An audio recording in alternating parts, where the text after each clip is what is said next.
Morning student, और आज के इस वीडियो में हम एक नई यूनिट के साथ उपस्थित हैं जिसका नाम है हाइड्रोजन। ये हमारी नेक्स्ट यूनिट है हाइड्रोजन। तो सबसे पहले इस हाइड्रोजन यूनिट में हम लोग हाइड्रोजन की आवर्त सारणी में स्थान की विवेचना को करेंगे और देखेंगे कि हाइड्रोजन का स्थान विवादास्पद है। हाइड्रोजन, तो आज का हमारा मेन टॉपिक रहेगा position of hydrogen in periodic table. Hydrogen in periodic table और इसके आइसोटोप्स को देखेंगे, बहुत इंपॉर्टेंट है ये दोनों। तो हाइड्रोजन का जैसा हम जानते हैं इसका सिंबल H होता है, परमाणु क्रमांक इसका 1 होता है। हाइड्रोजन सबसे पहला परमाणु है, ये सबसे सरल, सबसे छोटा परमाणु है, सबसे हल्का परमाणु। हाइड्रोजन का आवर्त सारणी में स्थान विवादास्पद है। अभी तक निश्चित नहीं हुआ कि इसको हम आवर्त सारणी में कहां रखें।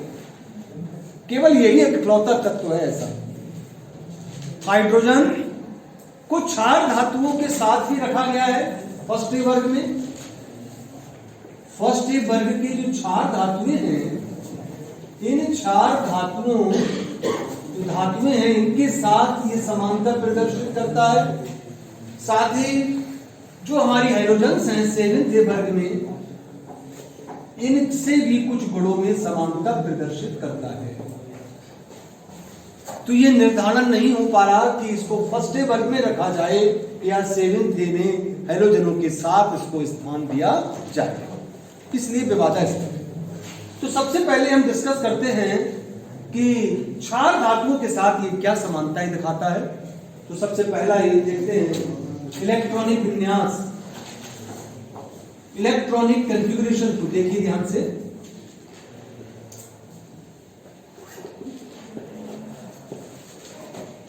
हाइड्रोजन का इलेक्ट्रॉनिक विन्यास 1s1 होता है।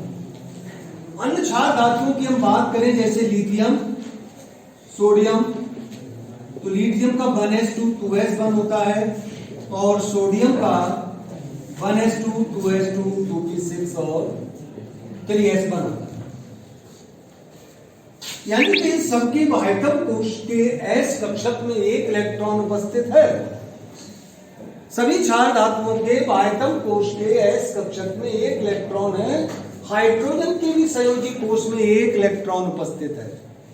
इसका मतलब ये 4 धातुओं से इलेक्ट्रॉनिक विन्यास में समानता प्रदर्शित करता है, और जब इलेक्ट्रॉनिक विन्यास में समानता होगी तो उसके गुणों में भी समानता पाई जाती है। पहला लक्षण। दूसरा अगर हम बात करें तो 4 धातुओं की संयोजकता 1 होती है, एक संयोजक होते हैं, सबकी संयोजकता 1 होती है। तो हाइड्रोजन की भी संयोजकता 1 होती है। सभी 4 धातुओं की संयोजकता 1 है, हाइड्रोजन की भी संयोजकता 1, ये समानता है। नेक्स्ट, 4 धातुओं की ऑक्सीकरण संख्या अपने सभी यौगिकों में, 4 धातुओं की ऑक्सीकरण संख्या अपने सभी यौगिकों में +1 होती है। +1। हाइड्रोजन की भी ऑक्सीकरण संख्या +1, यानी कि यह ऑक्सीकरण संख्या में भी समानता प्रदर्शित करती है हाइड्रोजन। नेक्स्ट देखें, ये सभी 4 धातुएं प्रबल अपचायक होती हैं। 4 धातुएं अपचायक होती है, प्रबल। भाई हाइड्रोजन भी प्रबल अपचायक होती है। इस गुणों में भी समानता प्रदर्शित करती है।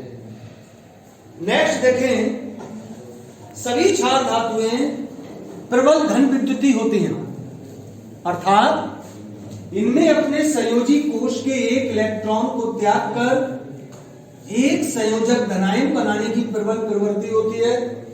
इस घटना को हम धन विद्युतीय लक्षण कहते हैं। हाइड्रोजन भी यही काम करती है।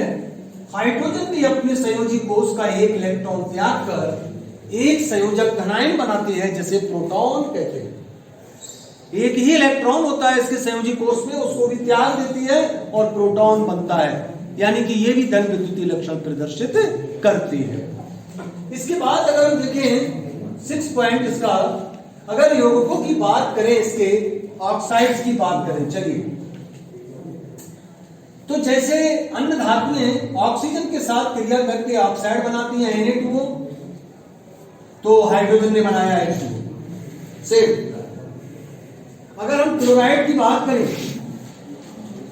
अन्य क्षार धातुएं क्लोरीन से क्रिया करके क्लोराइड बनाती हैं, तो ये भी क्रिया करके क्लोराइड बनाती है, हाइड्रोजन क्लोराइड।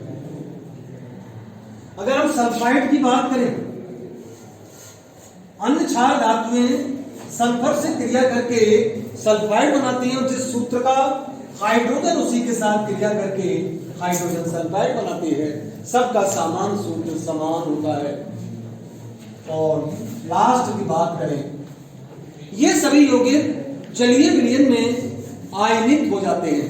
जैसे NaCl है, आयनिक यौगिक है, जलीय विलयन में ये आयनित हो जाते हैं, अर्थात अपने आयनों में टूट जाता है।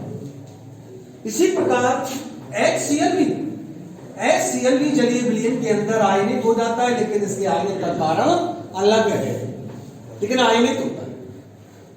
तो इन लक्षणों के आधार पर हम इस हाइड्रोजन को फर्स्ट ए वर्ग के S ब्लॉक के क्षार धातुओं के साथ स्थान दिया गया है, इन समानताओं के आधार पर। इतने तर्क है। अब हम बात करते हैं हैलोजन से। ये हैलोजनों के साथ कैसे समानता प्रदर्शित करती है, इसको भी हम देखेंगे। तो पहला हम देखते हैं कि सभी जो क्षार जो हैलोजन्स हैं अधातुएं हैं, ये नॉन मेटल्स। हाइड्रोजन भी अधातु है, पहला पॉइंट। सभी हैलोजन्स अधातुएं हैं, तो आपकी हाइड्रोजन भी अधातु है, नॉन मेटल। दूसरा, हैलोजन्स गैसें हैं, गैसेस। सभी हैलोजन गैसेस है, हाइड्रोजन भी एक गैस है, हाइड्रोजन भी गैस है, समानता प्रदर्शित।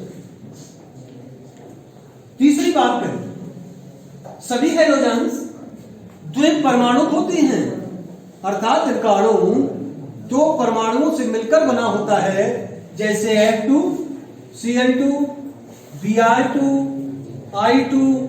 तो हाइड्रोजन का भी अणु द्विपरमाणुक होता है, H2 से मिलकर बनता है। अगर हम बात करें इनकी आयनन विभव की, तो इन सबके आयनन विभव हैलोजन के उच्च होते हैं, तो हाइड्रोजन का भी आयनन विभव बहुत उच्च होता है। नेक्स्ट बात करें, सभी हैलोजन्स में एक इलेक्ट्रॉन ग्रहण कर हाइड्राइड बनाने की प्रवृत्ति होती है, हैलाइड। सभी हैलोजन एक इलेक्ट्रॉन को ग्रहण करती हैं और हैलाइड बनाती हैं, X-। जैसे फ्लोरीन ने एक इलेक्ट्रॉन ग्रहण किया, फ्लोराइड बना। क्लोरीन ने एक इलेक्ट्रॉन ग्रहण किया, क्लोराइड बना। इसी प्रकार हाइड्रोजन भी एक इलेक्ट्रॉन को ग्रहण करके हाइड्राइड बनाती है, H-। सेम बनाते हैं। नेक्स्ट देखिए, अगर हम बात करें कि इन सब तत्वों में एक इलेक्ट्रॉन ग्रहण करके ये अपने विन्यास अक्रिय गैस के समान हो जाता है। सभी हैलोजन एक इलेक्ट्रॉन को ग्रहण करके उनका अष्टक पूरा हो जाता है, उनके अक्रिय गैस के समान हो जाता है उनका विन्यास।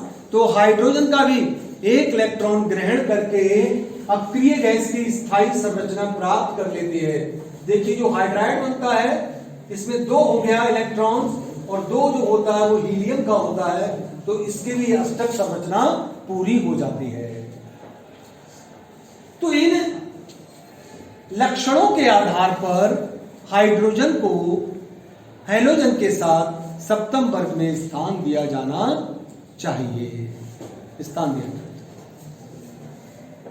लेकिन इसके अलावा देखिए कुछ इसके विशेष लक्षण हैं।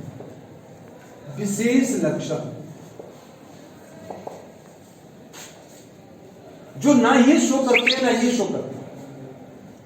देखिए जैसे पहला,